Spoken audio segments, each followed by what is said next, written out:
Welcome to the AT Parenting Survival Podcast, where you get help and guidance through the chaos of parenting a child with anxiety or OCD. This show is for educational purposes and is not intended to replace the guidance of a qualified professional. Here's your host, child therapist, Natasha Daniels. Well, hello there, and welcome to another episode of the AT Parenting Survival Podcast.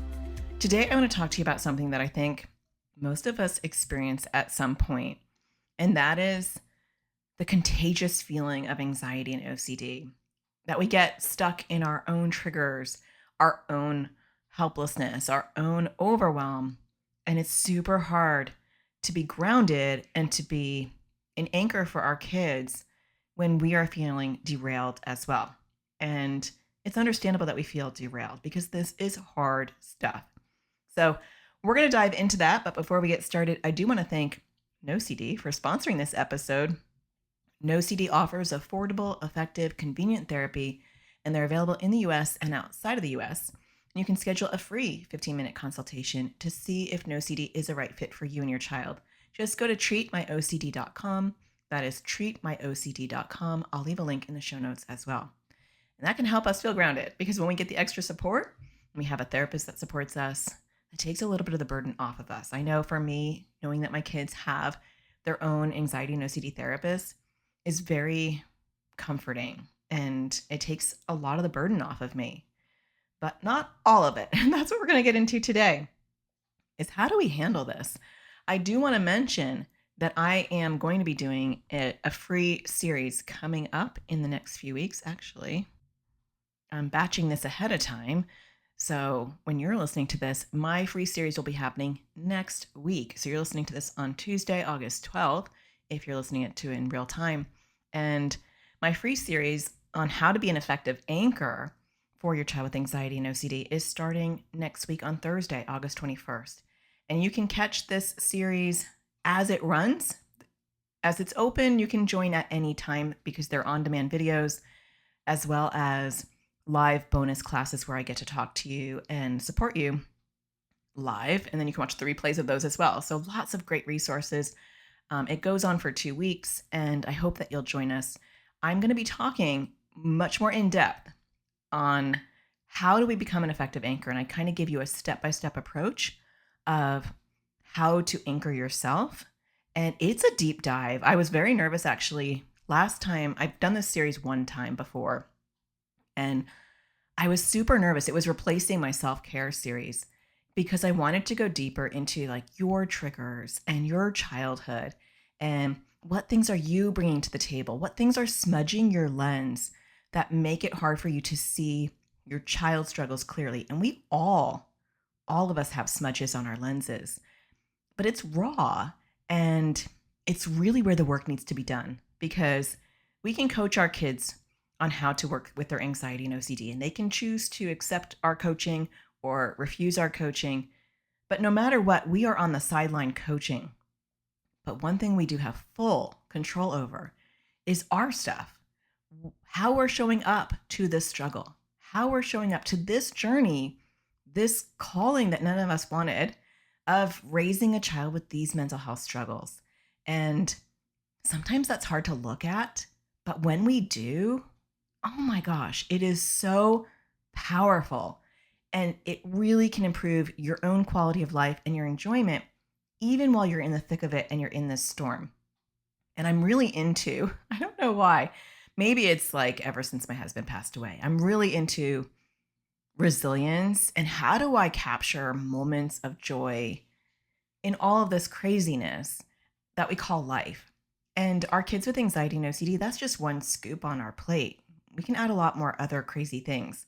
So if you didn't catch my last episode, episode 430, I actually talked about when helping hurts and navigating burnout in OCD parenting. So if you're like, ooh, I like these topics, definitely check out episode 430. I'm trying to see. I actually been doing quite a few of these, episode 428. So skip the one before that and go a little bit further down.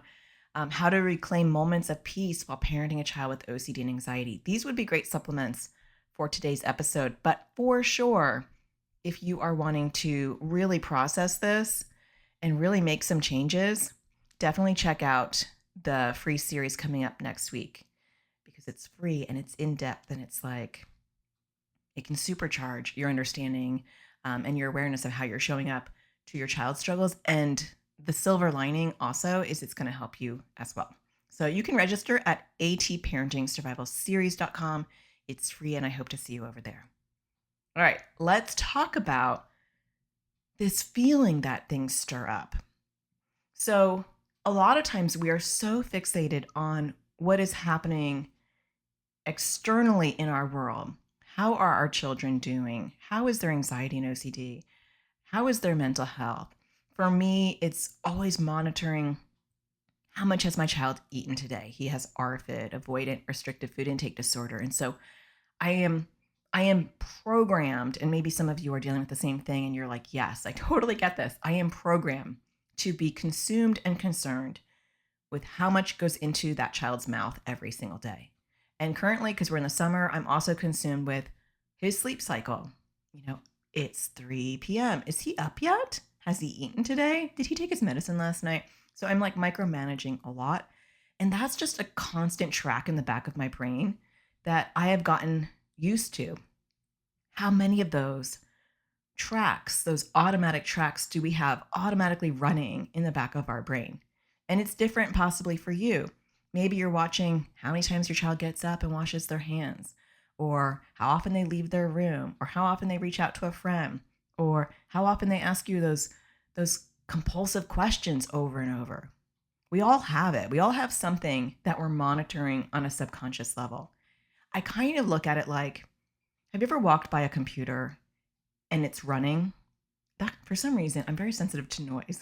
So if I'm in my kitchen and I have a kind of an open floor plan, so I'm in my kitchen and I can see the dining room and the living room all in one. And if I hear that noise, like, right, I'm like, what is that? And a lot of times, for some reason, maybe we need a new computer. It's the fan on my child's computer, even though it's closed. And I worry because it's overheating the computer, and maybe that's not a problem. I'm not a computer person, but it's automatically running. And I feel like sometimes that's how we are. Like we've got that automatic engine running in overdrive in the background, and we're so used to it that we don't even hear that noise. That fan is like not noticeable. Like we go chaos blind. You know how like you can be nose blind when like you're in a room that's stinky for a while and then you don't smell it and someone else walks in and they're like, oh my gosh, what is that? I feel like we can go chaos blind, where we're like so used to living in fight or flight mode, in crisis mode, that we don't even realize the burden it's having on our body, on our mental health, on our life and our well-being. And sometimes it's nice to be oblivious until it's not. It will take its toll. And for me, my brain will convince me I'm fine until my reaction goes 0 to 60. And all of a sudden, I'm going ballistic at a situation that normally would not derail me. What is that for you? What is your tell that you're like, oh my gosh, I am beyond done. I'm cooked. Or I'm feeling triggered. Or I'm feeling anxious. That is what we want to look at, because that is something that we can work on when we're raising kids with anxiety and OCD. So anxiety and OCD can be contagious in lots of different ways. If you have your own anxiety or OCD themes, our kids will trigger us. That will happen. And being aware of that and saying to yourself, my issues are showing up for this, is really important, because all the things we're going to talk about today are things that muddy the waters and make us unable to ground. I think I'm full of metaphors and analogies today. And honestly, I should look up the difference between metaphors and analogies because I'm not sure which one is which. But I had this like image when I just said that like where our feet are standing in dirt. But the more we have our own baggage, our triggers, our issues, we're creating water, and it's muddying the waters. And we can't anchor. You can't stabilize in muddy water because you can't get your grip. And so we need to address those things that are dripping down, our stuff coming from us, so that we can anchor firmly into that ground. All right, I promise I won't do any more metaphors unless they come out of me. I can't control it. But that's different for each one of us as far as what derails you. Now, I want to start with the most obvious one, which is your own anxiety or OCD gets triggered by your kids. And we go into all of this in depth in my Anchor series. I absolutely love this series because it's the kind of stuff I love to talk about. Like, I honestly love helping parents navigate this journey more than anything else. When I had my private practice and I had parent only sessions, I lit up. That's how I knew I need to be doing more of this. I lit up. I loved talking to the parent and helping them become the helper for their kids. Like, that's where I love. And part of that is because there's so much control of what we can do. And talking about these things and the things that we bring to this journey is so powerful, because there are, like, you have no idea, or maybe you do, or you will at least, all the garbage that we bring to this stuff. It's, our kids do not live in a bubble. But we are going to go deeper into each one of the things that I'm going to bring up today in the Anchor series. So definitely sign up at atparentingsurvivalseries.com. I don't want you to miss that, because we're just touching on it today in this episode, but that series goes deep. It goes deep. So ask yourself, do I have any anxiety or OCD issues? Now, for some people, you may not have even realized that you have your own anxiety or OCD until your child started struggling. So many parents in my AT parenting community will message me and they will say, I have OCD. I have no idea how I did not know that my entire life. Or they'll say, I have anxiety and this is really triggering my anxiety, and I didn't realize that I struggle. And a lot of times we don't know what it is until we're dealing with it with our child. And then we're motivated to learn and to jump in, and we realize, holy cow, this is me too. So that might be you. I already knew I had anxiety. I didn't know I had social anxiety, but that was actually triggered. I guess it was triggered by parenting. I had postpartum anxiety really bad, where I was like, oh my gosh, I don't know if I can leave the house. Felt agoraphobic. But I had panic attacks when I was 19. So I knew I had anxiety, but my kids' struggles definitely bubbled up my issues. So ask yourself, what are some of my own issues that are triggered by my kids? For me, just to kind of give you an example of what this can look like, my social anxiety is very triggered. My emetophobia is very triggered. My kids, when they're anxious, throw up in public. And so my social anxiety gets into full-blown panic when they get nauseous in public, and they're afraid, and they have emetophobia, and they're afraid they're going to throw up. And then I'm afraid they're going to throw up, because part of my emetophobia in the past was the embarrassment of throwing up. And so it's a double doozy. And so I'm not responding unless I do the work, which I go through in the Anchor series. Like, how do you do the work? How do you ground yourself? But if I was not to do the work, I just show up with my own spinning. I'm spinning because they're struggling. And then I'm adding to the spin where I'm like, this will be mortifying if they throw up. Oh my gosh, we have to control this. Are people staring? Right. And that's all me. That's not them. I have worked with parents where their OCD is triggered, and maybe it's the same thing as their child. And so when they're doing exposures, ERP, exposure response prevention, a type of OCD therapy, or the child is learning, or you're learning from me that your child has to lean into it and do things that make them uncomfortable. Sometimes I'll have parents who will be like, oh, I can't have them touch that. What if they get sick? Or it's reasonable they're having that problem, and their OCD is being triggered. One thing that I do notice in my community is that there are parents in there who have themes of harm around their kids and their kids' mental health. And so when they're doing things to help their child's OCD, they question themselves and, am I harming my child? Which is their OCD theme. So it can get complicated fast. And that is why we really need to do our own work as parents, identifying and separating it out. It doesn't mean that you have to get cured and you have to, be in intensive outpatient while your child is struggling, because I know a lot of us don't have the bandwidth for that or the finances for that. And we really want to focus on our child. But my soapbox speech to you is that focusing a bit on yourself is focusing on your child, because when you take care of yourself, then you are able to be more grounded and you're able to show up in a clearer way in the moment. It doesn't mean you have to have resolved these issues. I'm still working through my social anxiety. I'm still working through how panicky I can get when my world turns upside down.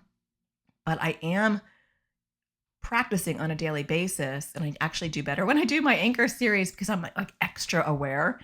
So I become like this Zen parent for 2 weeks when I'm doing my anchor series, because I'm really practicing the things that I teach, and it's a great reminder. So if you've taken the anchor series before, take it again, because I benefit every time I do it. I've only done it once, but even the self-care series that I did prior to the anchor series was similar, where it was like a reminder in a daily practice to show up with intention. So whether you have your own struggles or not, learning how to ground, and we go through it in this series, and be intentional and mindful in that moment of what is the smudge on my lens and how do I wipe it off so I can see clearly in this moment, not permanently, but in this moment, what my child needs. That's how I stay grounded. Okay, I want to talk about some other common triggers that you might be feeling. Maybe anxiety and OCD is not, you're not dealing with that. So it's not bringing anything up for you, but you're having your own triggers, which could be you are feeling like you're running out of time, or you're feeling like things are getting worse, and if you don't fix it soon, you're going to crash and burn. Or you're feeling like your child is just not going to ever be productive and have a fulfilling life because they're not getting the help they need. Or it might be on a very simplistic level, like you are triggered because you're tired, or you're triggered because you're exhausted, or you're triggered because you are always late for work, or you're triggered because the school is going to call law enforcement because your child doesn't attend school anymore.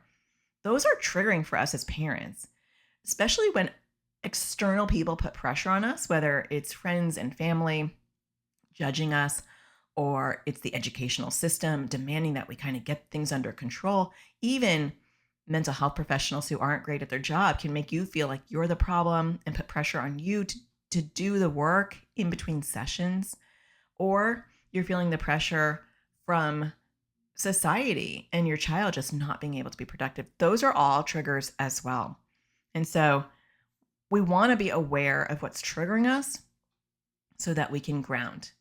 So after the break, I'm going to talk about some ways that we can stay grounded in the moment, regardless of what is going on. All right, stay tuned. That's what's up next. It's time we put help directly in our kids' hands. Introducing Crushing OCD course for kids and teens. It was way more helpful than all the other therapy we've ever done because we didn't really know what to do. So we weren't really doing it before. So the course helped to figure out what the exposures are and how to do them. We're not in therapy and find it really hard to find an ERP trained therapist here. So we're currently with like the public health service, but again, they don't seem to be trained in ERP. It's filled that gap that we don't have that was desperately needed. This was really well timed for us to use between therapists and to help us get off to a good start with this new practice. It was easy to use. I was able to do it from my phone or also on the computer. There's different ages, so there were younger kids, there were teenagers, and so that was really nice too, to have a variety of ages where it wasn't just geared towards younger kids or older kids. It was a nice variety. It's helpful for our kids to hear it from this third party as opposed to just us saying it. I really like the offense and defense method. I love working on poking at OCD while it's sleeping. It makes it a little bit easier to do, and it's kind of fun. I'm planning on using it to work on my fear of holding or touching batteries and stuff like that. So it was really helpful, and I think a lot of other kids would like it. I thought that I was the only one who had worrying about the weather and stuff. And then there was somebody else on there who worried about the same thing, which was really helpful. Seems less scary to work on stuff now that I've watched this class, and I'm more interested to work on it. I like trying to do more exposures still, and before I wasn't, I just didn't want to do them. I've worked on some of my bigger compulsions and been successful. I realized that it was helpful to do the exposures before it was like really, really hard. It's still hard, but it's helpful to know that I need to do them. Before there would be a lot of battles about it, so it is definitely less loggerheads. Really, really good course and super helpful. Definitely would recommend this. It's really easy to follow. It's nice bite-sized videos. I really like the worksheets that go along with it, and I think it's really helpful.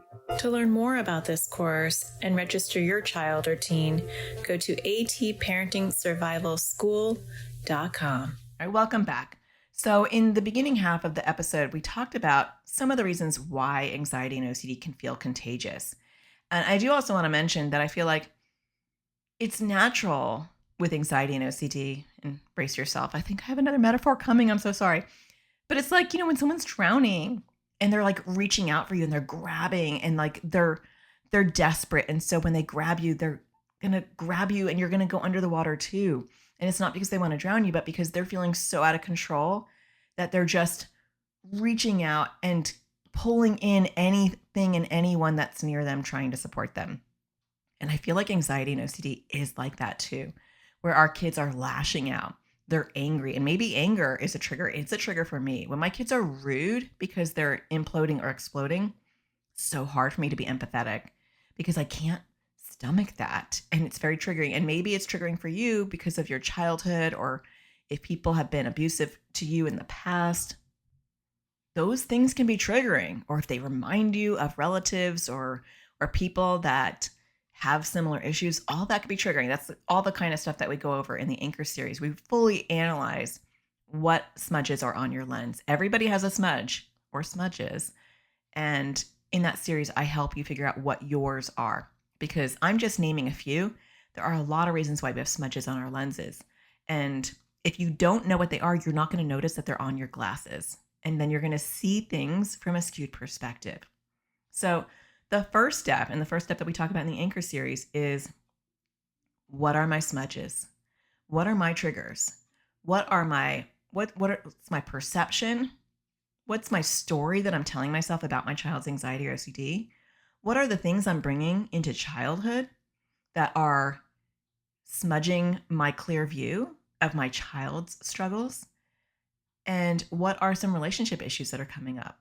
And even some immediate things like resent of, I'm going to get fired, or I don't get any sleep at night because your anxiety and OCD keeps me up, or I feel resentful that everybody else just gets to go on trips and relax and we can't do that. Or I feel resentful and angry that your sister is struggling because of you. These are real feelings. And if we don't acknowledge them and we pretend they're not there, they will smudge our lens and we will not see our child clearly. We will not see their issues clearly because we have all that dirt on our lenses. Okay, you get what I mean. So then how do you stay grounded? I think the first thing, and in the Anchor series, I do go through this, I think it's a 4-step process. I only did this series once, but where I break you down, I kind of go through and teach you how to do this step by step. But today I want to kind of do some broad strokes of, in general, how do you stay grounded? The first step is really awareness of you not being grounded. And I'm not very good at this. I feel like I want to be good at it. And so when I'm not doing well and I'm not grounded, my brain doesn't want to acknowledge it. And so it skips my brain and it just goes right into my body. So I'll give you a weird example. Well, actually, I'll get into that in a second. But I went to the International OCD conference recently, just this past weekend. I'm recording this like a month in advance, so yay me. And I was like, I'm going to be fine. My social anxiety gets very triggered. If you read my memoir, Out of My Shell, I talk about going to the OCD conference. I think I can't remember in the book if I go to 2 different ones or if I only go to 1. Actually, I've only been to 1 in that book. But I write about it because it was so hard on my social anxiety. And to be honest with you, I avoid it. And I go only every few years because it's so overwhelming for my social anxiety. So it's a good exposure, but it's not a great time. But this time I was like, no, it's going to be a great time. I've evolved. I'm doing so good. And I was like, I'm just going to get an Airbnb away from the hotel. That way I have a safe base. and I was staying at the Airbnb with 2 friends and people I love and that can support me. And that was awesome. But my IBS, which has been quiet, I know this is too much information. I mean, I haven't had IBS issues in years. I take medication. I don't have a gallbladder. Let me just tell you my whole life. No gallbladder, lost that when I had my second baby. That was painful. And so I do take medication, kind of a binding medication. So, because my stomach, I have like like a lack of gallbladder induced IBS. There's a technical name for it, but that's kind of what caused it, plus probably stress. Stress does not help. And I haven't had issues since I've got that medication in like 4 years. Boom. The minute I was at IOCDF, my stomach was in shreds. And I was so mad because I'm like, I'm fine. Why is my stomach acting like this? It was like a betrayal to my groundedness. I'm like, I am completely grounded. Why are you doing this to me? You like you missed the memo that my brain is okay. But it wasn't. I was in denial and I was struggling, but my body was really the one communicating that to me. So the first thing I would tell you, and then actually I was complaining to my friend that was staying at my Airbnb, and I was like, why is my stomach betraying me? I'm fine. Why does it think I'm not fine? And she was really nice. And she's like, you're not fine. And that's okay. Like, just accept the fact that you're probably not, and you're probably anxious, even if your brain's not letting you know about it. And that's okay too. It's great to have supportive therapeutic friends, but you want to tune into your body. Normally I'm not that bad, but if you don't recognize that you're not grounded, you won't be able to do the next steps and really try to work on grounding yourself. So becoming aware of your, what I call tells, your body tells, your physical tells. You know, for me, IBS is like a full blown, we're having an emergency tell. There are subtler ones that come up before that kind of didn't show up for me at this conference. I really feel like it went right to the IBS, but I was in survival mode. So that's probably why it was like, let's just knock her out. But what are yours? Do you get like stressed around your neck? Do you start to get short-tempered? For me, I panic clean. I was panic cleaning the other day, and that was a clear indication. I thought I was okay, but I was panic cleaning. Panic cleaning is different than regular cleaning for me. It's like a frenzied cleaning, like this huge urge to clean because I feel out of control. What is it for you? What is your obvious tell that you're not doing okay? And so when you're noticing that, and that could be because of your child's anxiety and OCD, or it could be that life has added some scoops onto your plate that have suddenly made it heavy. And that's what happened to me. Something happened a couple of weeks ago where somebody is just having a cash grab. And I won't go into it, but it's just disappointing when somebody will take advantage and try to destroy like the goodness that I'm doing in the world, just to make a quick buck.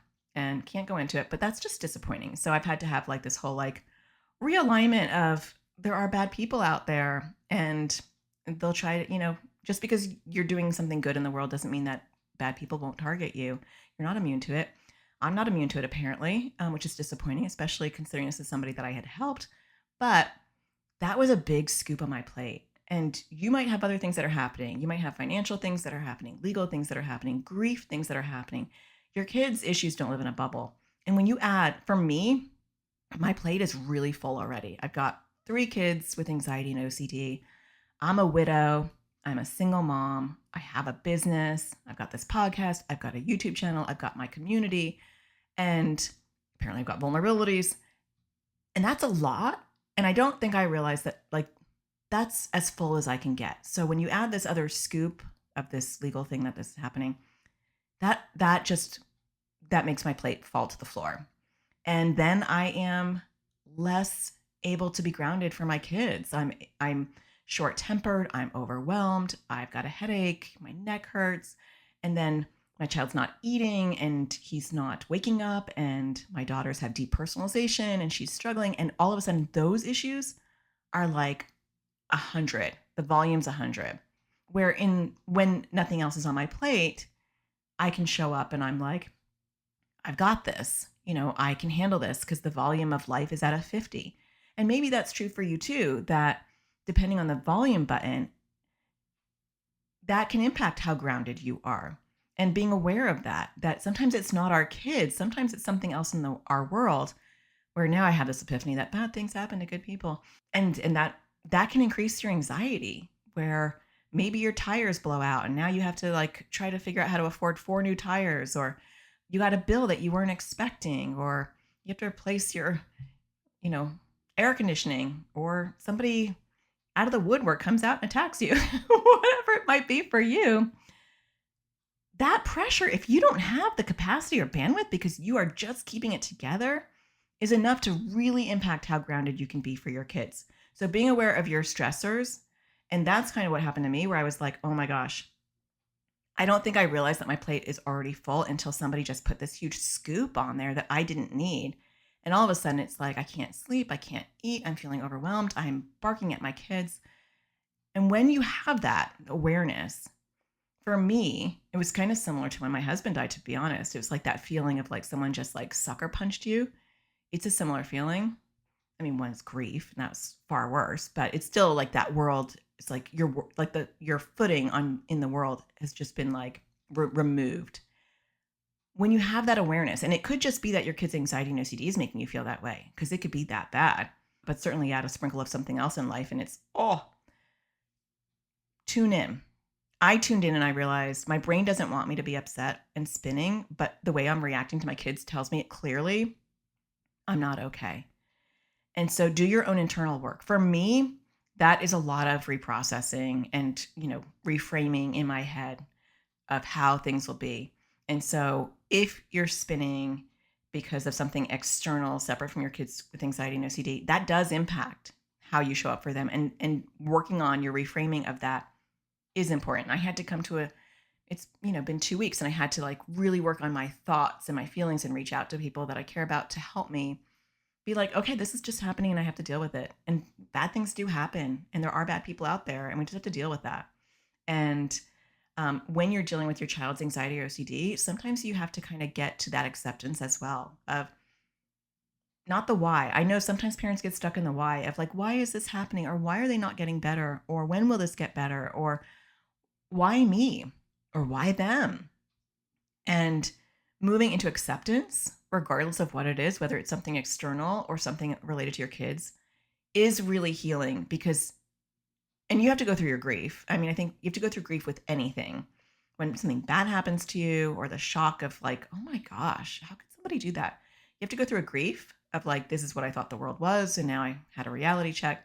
Or the grief of, I didn't want my kids to be struggling with this anxiety and OCD. And the reality is they are, whether I want to accept that or not. And you do have to honor that grief for a period of time. I like to rush through things. I kept getting mad at myself for being mad about this. And then I had to just be like, you have to sit in this for a little while, and that's okay. And when I look at my son's struggles, I have to sit in it and say, he's struggling right now, whether I want him to struggle right now or not, or whether I want him to eat more or not, or whether I want him to wake up during the day and go to sleep at night the way other human beings do. And I try to fix it, and then he unfixes it, and he outsmarts me every time. I have to move into acceptance of, this is our struggle right now, and this is where we are. And what can I do today to handle this, and what is not for today? And so when you are struggling and you're feeling like you're not grounded, getting tunnel vision is super powerful. And it's the thing that I always tell anybody who I'm working with who's feeling overwhelmed is get tunnel vision. That is the way I survived my husband's death. It's the way I am surviving what's going on right now. It's just tunnel vision of like, what do I need to be doing today? And what is good today? What is happening in your world today? Did you have a warm shower?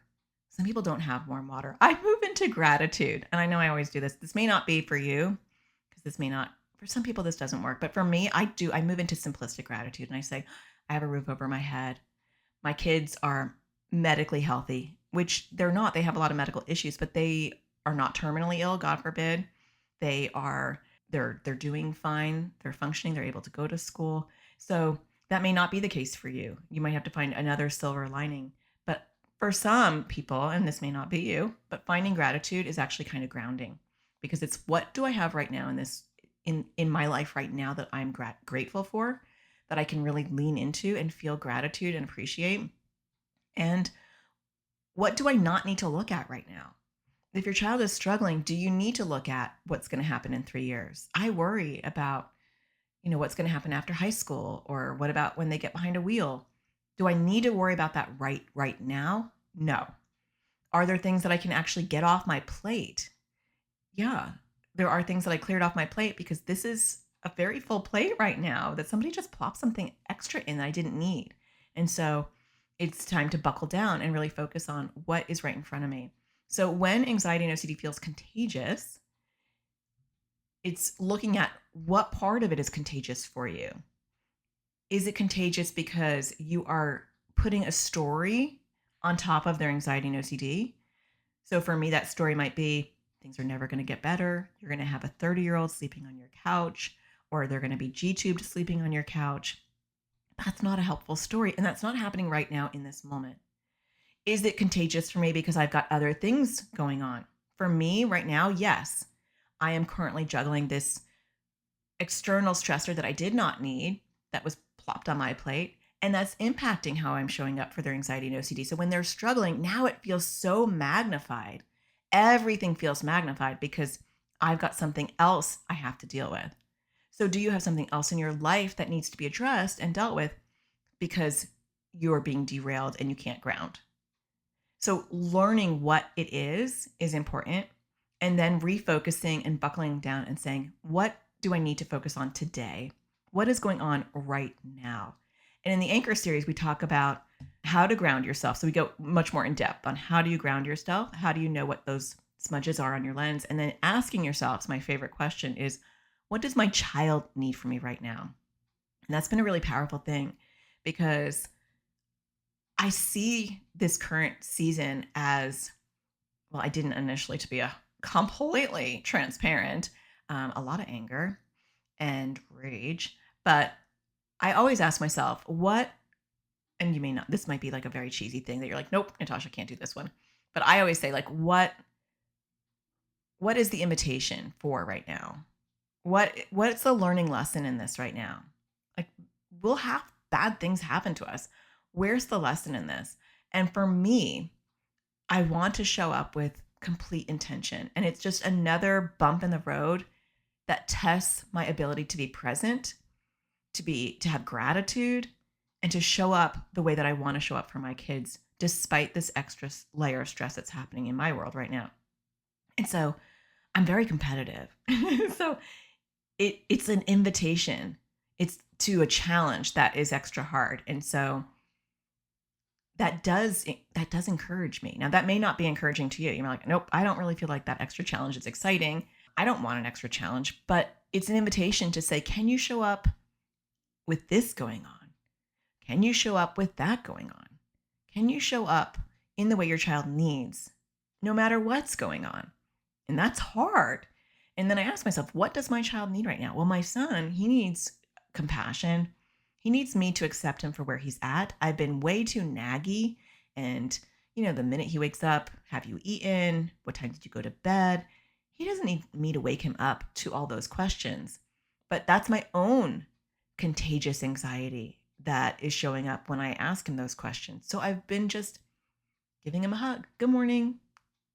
I can talk to him about that later. I don't have to talk to him about that first thing. And you know what? Sometimes I don't have to talk to him about it at all because it's not going to get fixed overnight. And he doesn't need the Spanish Inquisition every time that he sees his mom. And so sometimes asking yourself, what does my child need today? And asking yourself, not tomorrow or not the next day, maybe today they don't need you to ask them about their anxiety or OCD. Or maybe when they're having panic, they need you to just be silent and sit next to them. What do they need? Not what they want, because sometimes they want you to complete their OCD loop or allow them to just have this avoidance or participate in their anxiety and OCD. But what do they need? And sometimes they do need you to put it on pause. Sometimes they need you to set a firm limit and not cave no matter what and not enable anxiety and OCD. Sometimes they need you to put your phone down and be fully present. Or sometimes they need you to work through your own triggers or your own anger or your own resentment or your own external struggles like me. And so if you get anything from this episode, it is asking yourself, what do they need from me in this moment? and what things are smudging my lens. Now, in the Anchor series, we will walk you through that. And by the end of the series, you will absolutely know in detail what your smudges are and what your tools are to ground yourself in those moments, which will depend on your smudges. And so we'll go into that. So definitely join us for that. Join us at atparentingsurvivalseries.com. It is a free series. We have a website that we have temporarily just for the series that you'll go to. And then you can watch the live streams. I do a bonus live stream after each video that gets released. And those videos are on demand, so you can watch them at any time that the series is going. And then you can catch the live classes or even watch the replays of those while the series is happening. Once the series closes, though, all those videos go away because we do them fresh every 6 months, because I do 2 free series and I do them every 3 months, and I do this one twice a year. So I hope to see you over there. I hope that you're finding this podcast helpful. If you are, don't forget to hit a star on iTunes or Spotify or wherever you consume your podcasts. And then I will be able to say thank you. And if you have an extra few minutes and you want to write a review, I greatly appreciate that. And typically, to show my appreciation, I like to read one, but I don't think I have any new ones. Let me see. I don't know if I've read this yet. Oh no, I did read that one. I don't want to reread them because I've already read them. So yeah, I don't have any new ones to read. So if you write a review, especially on Apple, because Spotify, I don't think there's a space for you to write a review. And in this platform that I'm looking at, I feel like I only get Apple reviews. So if you're leaving a review somewhere else and I'm not seeing it, I apologize. You can always email me and I'll read your review from there. But I do like to see them on Apple because I can read them and I can see them. But I do thank those of you that are hitting stars, because that does just notify other parents that this is a valuable podcast and that they can support their kids with anxiety and OCD with a little education and support and compassion for what they're going through. So I hope that you find the sparkle in everything you do, and I'll talk to you again next Tuesday. Thank you for listening to the AT Parenting Survival Podcast. To get additional support raising a child with anxiety or OCD, visit Natasha's online school of on-demand classes at atparentingsurvivalschool.com.